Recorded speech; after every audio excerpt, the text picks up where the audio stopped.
It's coming. There's no escape. On Halloween, the veil between this world and the next will lift. And then, all hell breaks loose. People have been scaring each other for as long as there's been a Halloween. But how long is that? Where does it come from? And why do we put on disguises and carve jack-o'-lanterns? To indulge our darkest fears? Unlocking the secrets of Halloween means discovering how it all began thousands of years ago. So lock the doors, dim the lights, and don't be scared as we dig up the real story of Halloween.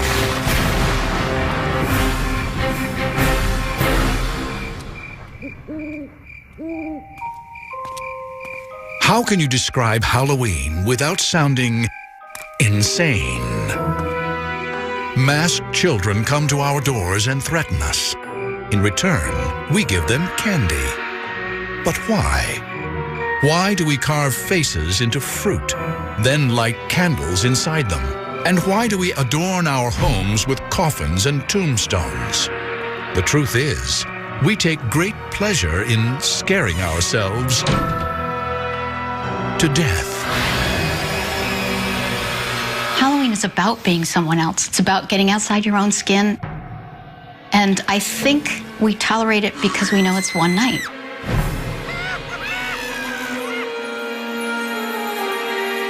This impulse to confront our fears of life and of death and make sport of them, it's ancient. And so are our treasured Halloween traditions.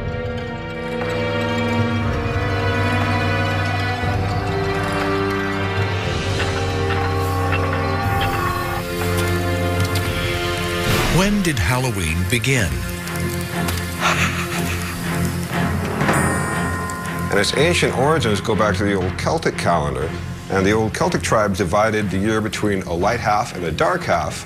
And Samhain, their ancient holiday, was a precursor to our Halloween. It was the beginning of the dark half. Thousands of years ago, the Celts, one of Europe's early tribes, celebrated their Samhain harvest festival with bonfires on the night of October 31st to welcome their new year. For ancient peoples, harvest was a matter of life and death. If crops failed, people starved.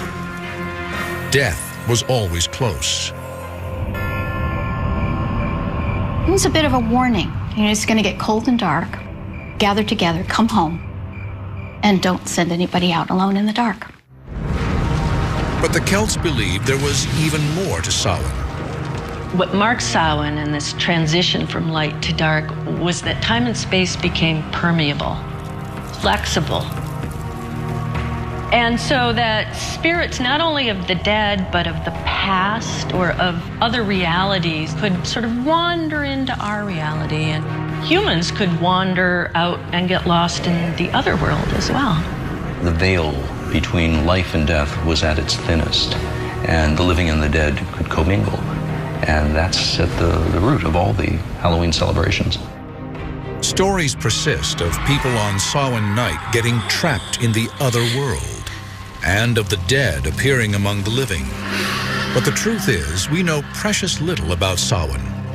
We can only guess that their bonfires likely drew one familiar Halloween icon, a thing familiar, yet frightening to many: the bat.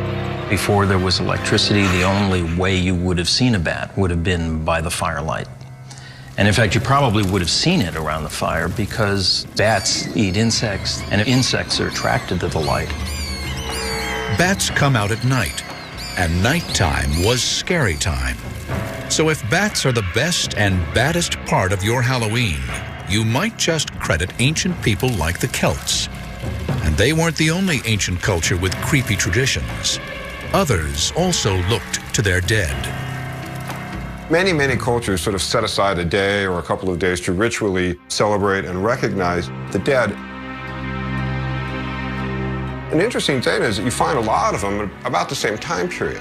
especially in agricultural societies, because if you think about it, spring things come up out of the ground, they're very green, you harvest in the middle of the summer, and towards the fall, and when it gets towards winter, things die.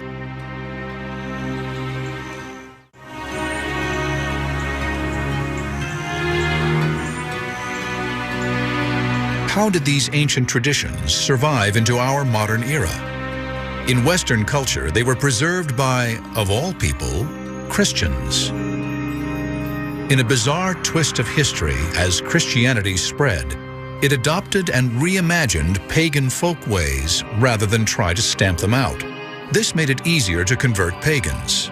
A key pagan festival destined to get a Christian makeover was Lemuria, when celebrants placated the dead, culminating on May 13th. Of all the different days that they have in the Roman calendar to celebrate the dead, it was the spookiest. So on the Lemuria, what are called the larvae, the ghosts of the departed, would come up and haunt people. To quell the dead, pagan Romans poured milk onto their graves or offered them little cakes. But the Church co-opted Lemuria in 609 AD, turning May 13th into All Saints' Day, a day to honor the most holy of dead Christians. Setting aside this day was an attempt to Christianize this very pagan festival, and yet at the same time what it did was it kept a lot of the same themes going. The Christianized version of Lemuria was such a success that church leaders made a decision that eventually gave rise to Halloween. They moved All Saints, or Hallows Day, to November 1st to drain the life out of pagan Samhain. Because Samhain fell on the night of October 31st, before All Hallows Day on November 1st, people started calling Samhain All Hallows Evening, the evening before All Hallows Day. This shortened into All Hallows Even, and finally, into Halloween. And then, to be safe, the church went one step further, adding a holiday to honor not just saints, but everyday Christians. November 2nd became All Souls Day, a church-sanctioned holiday to honor the departed. This is real important for Halloween because this is where Halloween gets its association with dead souls, death, and the supernatural again. So thank the church for inspiring the creepy essentials of Halloween. But wait, there's more. The church also helped establish the tradition of trick-or-treating, sort of. It all started during the Middle Ages on All Souls Day, when priests told Christians to pray for souls trapped between heaven and hell in a netherworld they called purgatory. Purgatory was not a pleasant place. It's not hell. It's not as bad as hell is, but it's still probably pretty fiery. Souls are kind of suffering there. Luckily, there is something that you could do. You could offer up prayers for them. How did souls get out of purgatory? According to the church, if enough prayers were offered, a soul would fly up into heaven.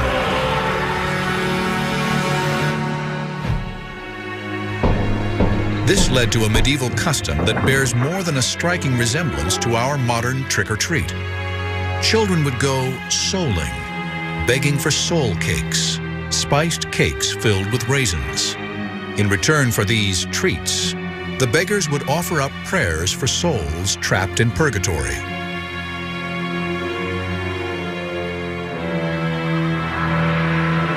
While this forerunner to trick-or-treat became a preoccupation for medieval Christians, so did another future essential of Halloween: witches. It made perfect sense for people in medieval times to believe that there were demons and witches. And if there were demons and witches and they were responsible for bad things in the world, it made sense that you hunt them down and you kill them. That was their worldview. A witch panic in the 16th century helped establish the look of the character that, for many, epitomizes Halloween. Almost always women, witches were seen as in league with Satan. They were probably the healers who had cures and folklore and passed down orally through generations. And at some point, that becomes very suspicious for whatever reason to the religious people around them. And a lot of the symbols that were associated with these women, who probably often lived alone, may have been somewhat eccentric, of course, end up becoming associated with witches. Over time, as more and more women were accused of witchcraft, their practical kitchen tools acquired sinister dimensions and became model Halloween icons. Even something as mundane as a broom became an instrument of evil, as well as handy transportation. Another accessory in every witch's lair was perfect for brewing devilish potions: the cauldron. Cauldrons become very popular. Again, it was something that every household had in medieval ages. It was your basic cooking implement. The pointed witch's hat was a variation on a medieval countrywoman's hat. And of course, the mysterious lurking killer with the glowing eyes, the cat. It's not surprising that cats are associated with witches and Halloween. Cats can be a little enigmatic. You don't really know what's going on in their head. Also, they used to hang out near the hearth and by the brooms, so they became associated with witchcraft and with Halloween. Black cats and witches, graveyards and ghosts. The spooky elements of America's great Gothic holiday were taking shape. These ghoulish icons would soon make their way to the New World, where they'd help create the extravaganza we know today.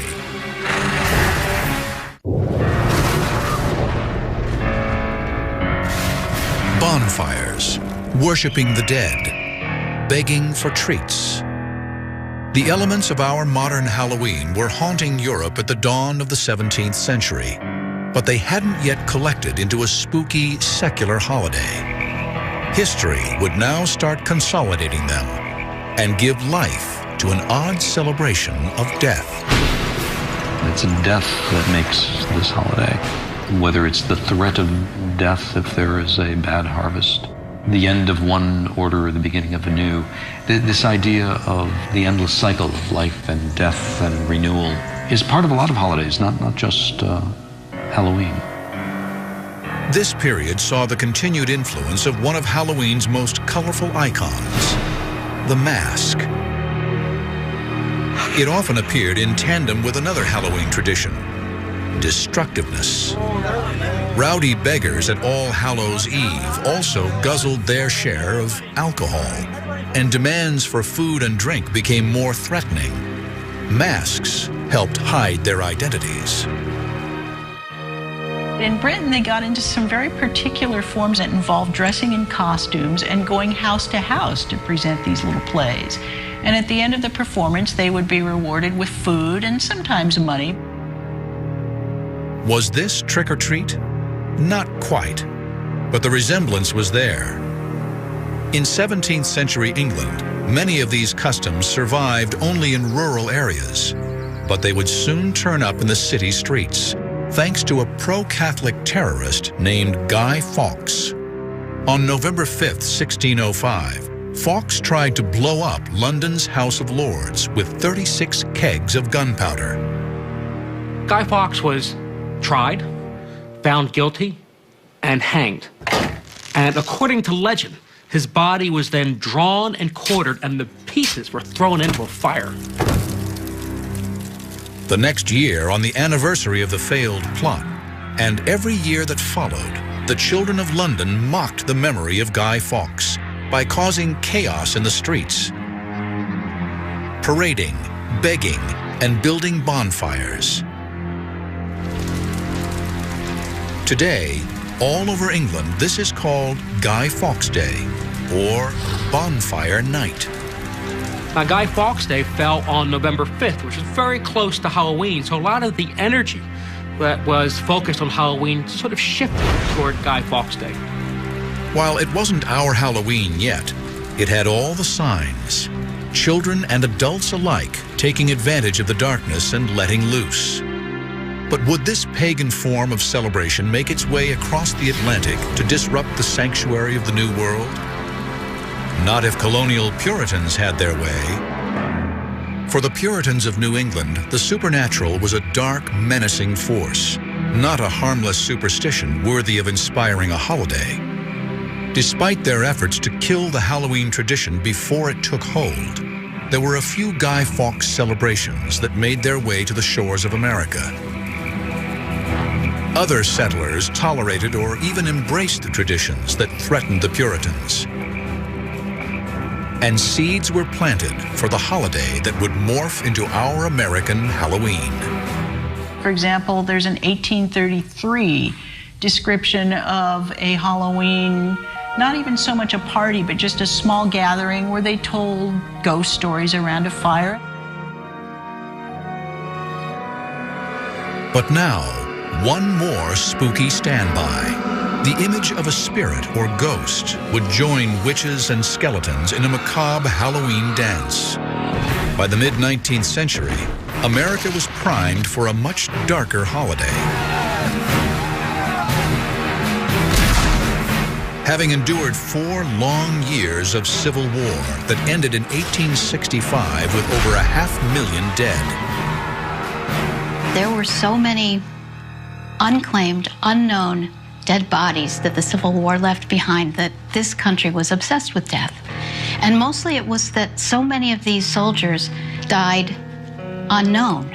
We don't know what happened to them. So there was a huge sense of they could come back. Maybe they're not dead. It makes perfect sense that people would tell more ghost stories. And the very first Halloween ghost stories were about people coming back home. It's at this time that America's Halloween story really begins. After the Civil War, when Scots and Irish immigrants brought their rural Old World Halloween customs with them, they helped to establish even more American Halloween traditions. For the Scots, it was a little bit of a scarier night. Until fairly late, we're still talking about the appearance of bogies on Halloween. Bogies, or boogeymen, were sort of amorphous, pestering ghosts that plagued children, hiding under beds or tapping on windows, or lurking by a gate or turnstile. There was a belief that there was a bogey on every stile, which meant on Halloween night you could cross any gate and there might be something sitting there waiting to get you. Halloween's signature symbol, the jack-o'-lantern, also began as a European tradition. But the prototype wasn't carved from a pumpkin. There's a great legend about a character named Jack-o'-lantern. And Jack was a troublemaker, but he was so bad he even managed to get himself thrown out of hell, which is not an easy thing to do. But the devil did decide to have pity on him and scooped up an ember from the fires of hell and gave it to him. So Jack takes the ember and he puts it inside a hollowed out turnip. And he walks around and that becomes the legend of Jack-o'-lantern. In one age-old European practice, children would carve their own jack-o'-lanterns out of turnips and light them with candles. The first reference we have in the United States to Jack-o'-lantern, it comes from Nathaniel Hawthorne, and he's writing in Twice Told Tales, and he's describing someone's very tattered coat full of holes, and when you hold it up to the light, it shines like a jack-o'-lantern would. Americans improved on the jack-o'-lantern tradition. They substituted big, round pumpkins for the old world's hard little turnips, and Halloween finally had its trademark.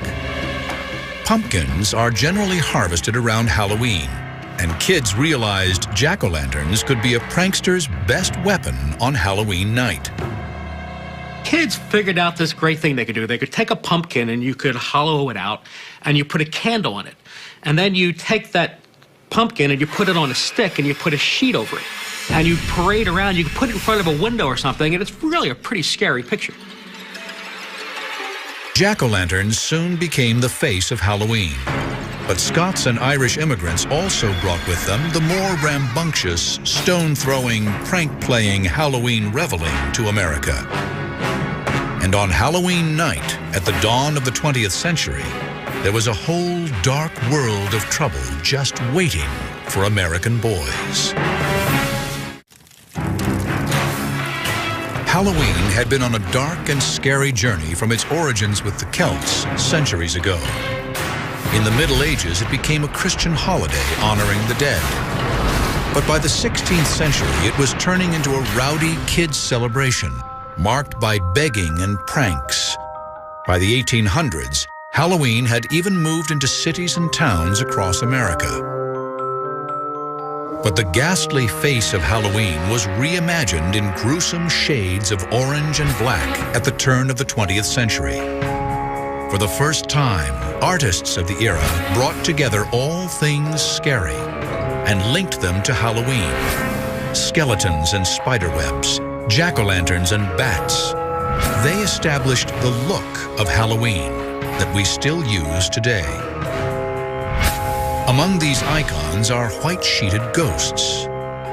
The sheet that a ghost wears derives from the winding sheet, the shroud that corpses were traditionally wrapped in before burial. And jack-o'-lanterns. The big grin still connotes the rictus of a death's head, as does the triangular nose hole. And even when it seems kind of jolly, death is still lurking there in the imagery. Horned devils came from medieval depictions of Satan. And witches from witch-hunting hysteria that swept through Europe and Puritan America. Witches became very popular in the early part of the 20th century, which is why they naturally became linked to Halloween. And there's actually a change in the way we perceive witches. The witches of the 19th century were old, they had big noses, and there were warts. And the witches in the 20th century are actually kind of attractive. It makes Halloween just a little, not only scary, but also a little naughty. But even as Halloween was dressing its old customs in new costumes, it was also creating new traditions, bad ones. Was Halloween in the early 20th century getting out of hand? To the dismay of authorities and property owners, the answer was yes. It was whatever you could think of that was a bunch of mischief. Back in those days, people had buggies. The bigger kids tried to take a buggy and put it up on a haystack. And there's about a half a dozen of the guys, and they just kind of pushed it up the haystack. It was a lot of fun. Oh, we never did anything that was really destructive. Mostly tricks. But for others, those tricks were more destructive. Pranks, usually committed by adolescent boys, plagued cities like Chicago and Philadelphia. By the 1920s, Halloween in America was turning into a crisis. Tricks on Halloween night were out of hand. The destructive pranks went beyond just smashing pumpkins. Kids would take bars of soap and they'd put them in the rails for streetcars so that the streetcars would derail and people would actually get hurt. They would take the steps in front of people's doors and move them so when people walked outside they would fall over and get hurt. They would set fires. They would throw stones through windows. I mean, this is really destructive stuff. In rural communities, pranksters took wagons apart and reassembled them on roofs. They removed gates on farm fences so that animals could escape. This particular prank was so popular that in some places the night before Halloween was called Gate Night. In other cities it was Mischief Night or even Hell Night. Halloween pranks during the Great Depression may have been, in part, a product of the desperation of the time, an excuse for troublemaking. But there was already trouble everywhere, and many communities couldn't afford to feed their own, much less clean up destructive messes. The Halloween of 1933 was actually labeled Black Halloween in a lot of newspapers because of all of the destruction that the cities incurred.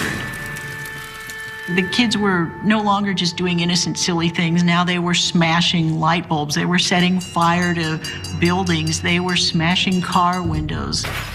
If Halloween were to survive, it would have to change. Schools and police departments and other civic groups consciously and very actively promoted the idea of taming Halloween. And so they started to invent all sorts of things for kids to do, to divert them. Townwide parties, costume contests, games, everything that you could think of to get the kids away from pulling tricks and into the light. Novelty companies like Dennison and Beistel helped out these civic efforts.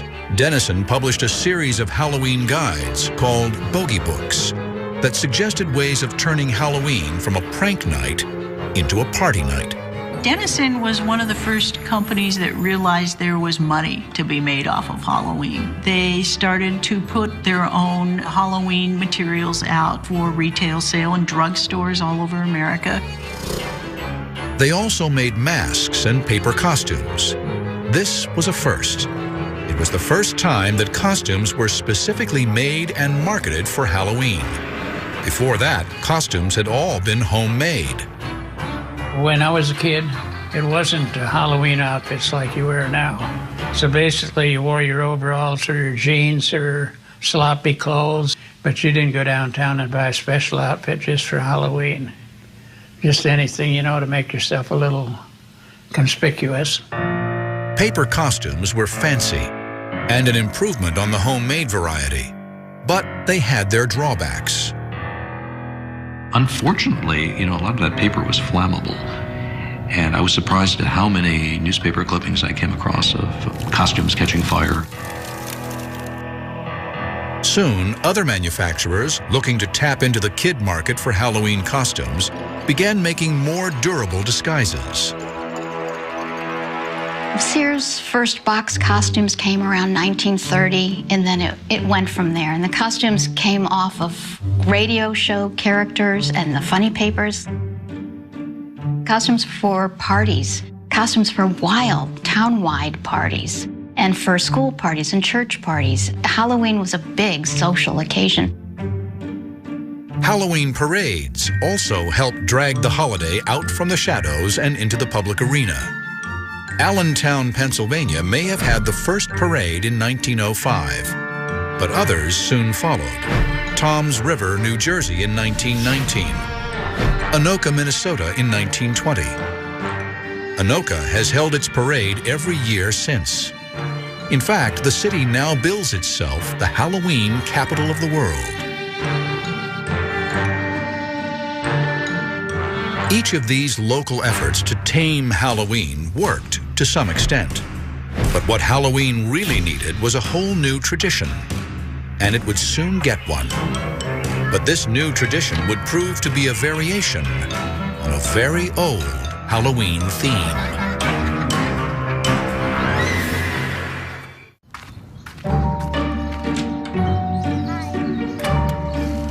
Trick or treat. That phrase still triggers cascades of candy into plastic pumpkins and pillowcases across America on the night of October 31st. And though the custom goes back centuries, the phrase trick or treat is probably less than 100 years old.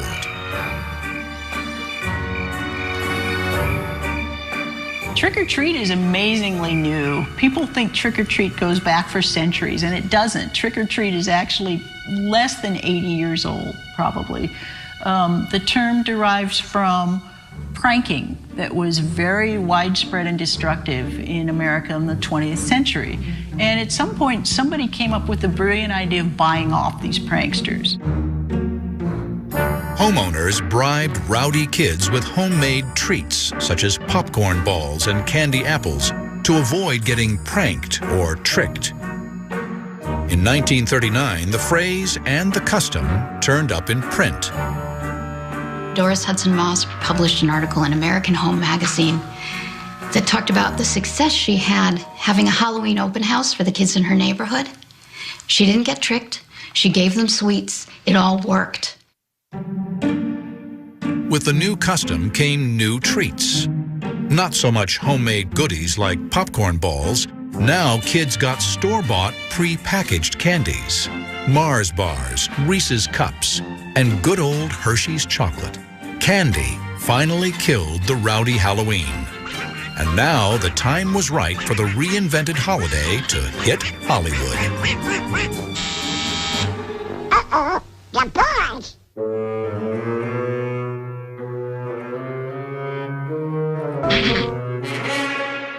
Hello, boys! Trick or treat! For you, and you. Thank you, Dada.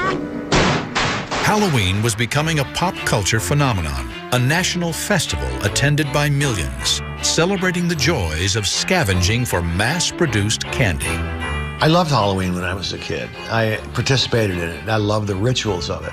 I loved the pranks of it. I loved the mischief of it. I loved going to houses and dressing up and getting candy, and then there were parties. I mean, it was just fantastic. Then in 1966, Halloween found a home where all pop culture ultimately goes: TV. Halloween's stature zoomed off the charts when America went trick-or-treating with Charlie Brown. The whole idea of the Great Pumpkin, of course, came from the comic strip when Sparky Schultz decided that it would be very funny if one of the kids got his holidays mixed up. And so that's how Linus ends up in the pumpkin patch every year. Who are you writing to, Linus? This is the time of year to write to the Great Pumpkin. On Halloween night, the Great Pumpkin rises out of his pumpkin patch and flies through the air with this bag of toys for all the children. You must be crazy. When are you going to stop believing in something that isn't true? When you stop believing in that fellow with the red suit and the white beard. Television and America's most popular comic strip had given Halloween its unofficial seal of approval. The holiday had never in its entire history been so mainstream. But Halloween-themed cartoons aimed at kids were one thing. A movie for adults with Halloween as its theme was another. Nobody had ever tried it before. That is, until director John Carpenter took a stab at it in 1978 with the classic Halloween. The idea for calling my film Halloween came from the distributor. And when he said it, I thought, well, you know, he's right, absolutely right. There's never been really a Halloween-themed film. It's one of those eye-openers. Wow, why didn't I think of that years ago? What a great idea. Carpenter's $325,000 film would spawn a franchise grossing more than $500 million. It broke new ground, elevating the horror film from B-movie status to respected genre. And completely by accident, the film would also redefine our attitudes about Halloween masks.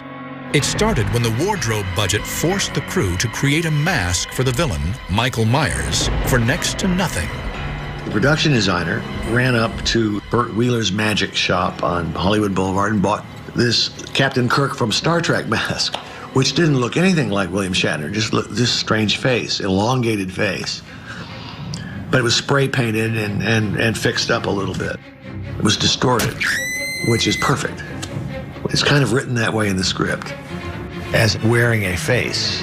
The bargain basement mask and the villain behind it soon became another Halloween icon. Michael Myers still, even though the original movie came out in 1978, it still remains one of the most popular Halloween characters of all time. This idea of the masked stalker menacing young people at Halloween, it shifted the focus of Halloween away from ghosts and goblins to human villainy. But this nondescript mask did much more than that. It helped to redefine the limits of what a Halloween mask could be. And it ushered in a new face of Halloween, one for a new millennium.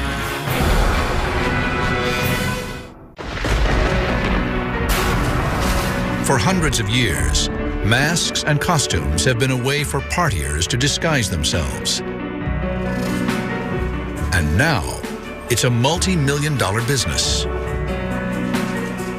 One Halloween-themed store, Burbank, California's Halloween Town, is so popular, it's open 12 months of the year, satisfying customers' need for disguise. We've had this business for 10 years now, and we really wanted to make it special, so we decided to open a year-round permanent store with ultimate spooky shopping environment. It really puts people in the mood to shop for Halloween. Halloween stuff is all over the store, but the heart of Halloween Town's business is masks. We have dozens of masks. We have the best zombies you can find, the best clowns. Masks and disguises have always been great ways to let you off the hook in terms of your behavior. With an acting out kind of holiday like Halloween, of course, it's perfect. When I was a kid, I loved masks, but usually all you could find at the local stores were crappy plastic, flimsy masks that lost their shape. But as time went on, they've really evolved into an art form where there's a lot of time spent in the sculpting and the painting. And now it's to the point where you can get an expensive, high-end mask that almost rivals movie quality. And Wayne Toth would know. He's a special effects artist for major motion pictures. We have a lot of customers that like higher end stuff or high quality stuff, so we go out of our way to get that. We have high end costumes, fancy jackets, and all kinds of accessories you really couldn't find anywhere else. We try and make it so no matter what you're looking for, you can find it here. Today's upscale masks and costumes are a far cry from the generic devils, witches, skeletons, and ghosts of the 1960s. But that's the decade when the Halloween wardrobe began to change. Hollywood started to influence what kids wore, transforming them into their favorite TV and movie characters. Today, that trend has escalated to an obsession. Film franchises like A Nightmare on Elm Street, Scream, and Halloween are inspiring growing legions of kids to dress to kill. To wear the mask of the killer or of the ghost, of the skeleton, it gives a kid a sense of a lot of power and also of safety, because the monster can't get you if you are the monster for that moment. Crazed killer masks are just part of Halloween's evolving taste in costumes. The only rule now is that there are no rules. Masks take their inspiration from pop culture, religion, politics, you name it. And a growing number of faces behind them belongs not to kids, but adults. Halloween has become a huge adult activity, and I don't think that was the case, say, 50, 60 years ago. But it's been, again, specific days set aside where you can be somebody that you normally aren't. You can get behind a mask, you can wear clothes you would never wear during the rest of the year, and people enjoy these. Truth is, our 21st century Halloween is as much a holiday for adults as it is a holiday for kids. You get those children who are now growing up and they become very nostalgic for Halloween. So Halloween shifts again, starts to become more of an adult holiday. Halloween businesses now cater to anyone who wants to get into the spirit of the holiday, with parties and Halloween-themed venues such as haunted houses. 50 years ago, when you were too old to trick or treat, you probably had to stay home and hand out candy. There was nothing else for you to do. Now there is a vast and imaginative haunted house industry just for you. And there's something like 4,000 haunted houses in the United States every year.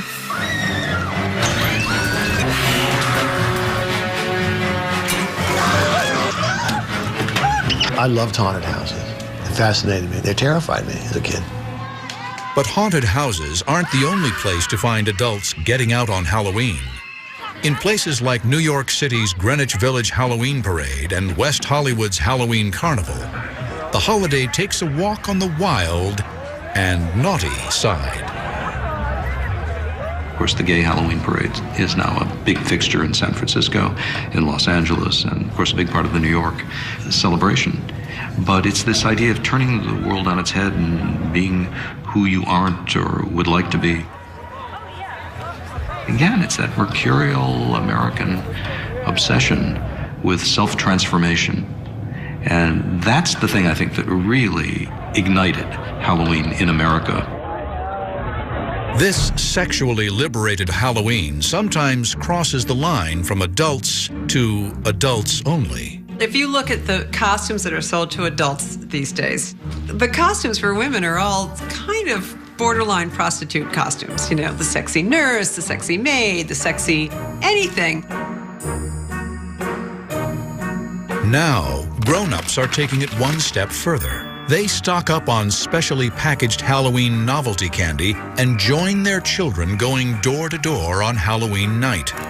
These trick-or-treaters of the 1970s and 80s now seize the opportunity to relive their childhood Halloweens, dressing in full costume, supposedly to keep a watchful eye on their kids. And just as Halloween has scared kids for years, Halloween scares parents too. They fear sending their kids out unsupervised into a hostile world, full of poisoned candy and razor blade riddled apples. But they really shouldn't be. I grew up hearing about razor blades and apples myself, and it's clearly what we would call a contemporary legend. Another term is urban legend. There's a great societal unease about this idea that we're telling our kids to go take candy from strangers. So there's a lot of stories about razor blades and candied apples and these sorts of things. And parents every year get very, very worried about it. Did razor blades and apples ever happen? I believe there are a couple of cases, but of course you can ask which came first, you know, the story or the actions. Razor blades in apples, jack-o'-lanterns, soul cakes. They make up the legends, the texture of the Halloween we know. Today, Halloween wears many masks. It's a day for adults to push their boundaries a little.